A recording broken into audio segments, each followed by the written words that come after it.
life in general. Hope everybody's doing well.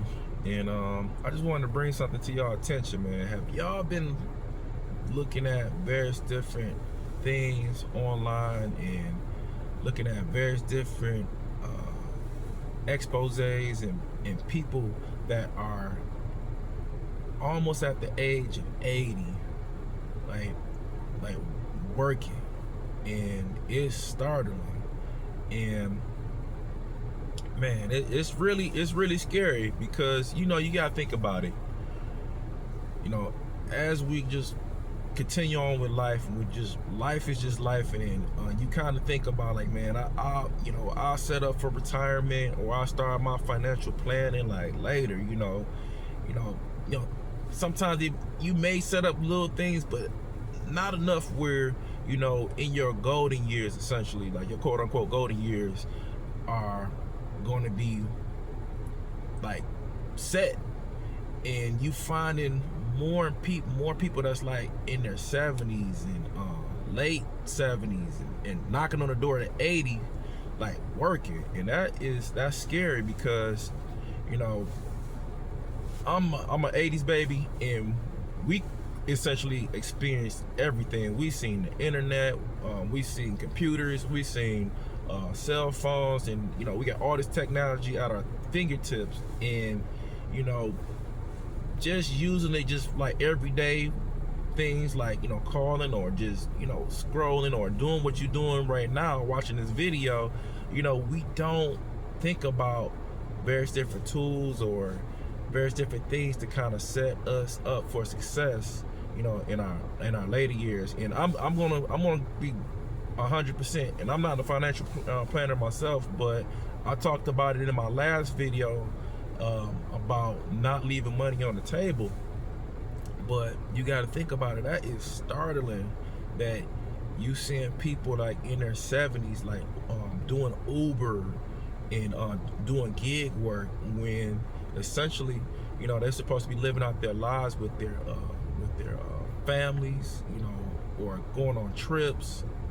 But unfortunately, they haven't saved up enough money to kind of like live comfortably, and they gotta grind like they're essentially like in their 30s and in their late 40s.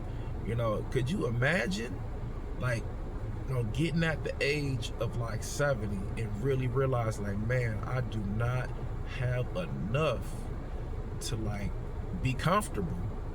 And so you gotta really think about this, man. And you gotta think about this, like, and I've really been definitely like scaling back, and just really looking at like all my finances, and trying to make changes where I can hopefully like live a comfortable life when I'm in my 70s and well into my 80s, because, man, you only got one life, as far as I know, and you definitely don't want to be in your late 70s knocking on the door at 80, like, man, Ubering or doing some type of gig work. If anything, I want to be traveling and doing really nice stuff. If God be willing, if I got some grandchildren or something, and and spend that time with them, instead of just like grinding it out like I'm like in my late 20s. Because I've been working since I was like 12, and man, could you imagine, man, like just working and doing gig work, and doing various different things to make ends meet, later, much later on in life. So if you ran across somebody like this, or if you know somebody, or if it's you viewing this video, drop a comment below, and share your story, and tell me what are things that you probably potentially doing to like make things better for yourself and your family. All right, y'all, I just wanted to just put this on your mind, and tell me what you think, man. Leave a comment down below. I'll catch you on the next one. Peace.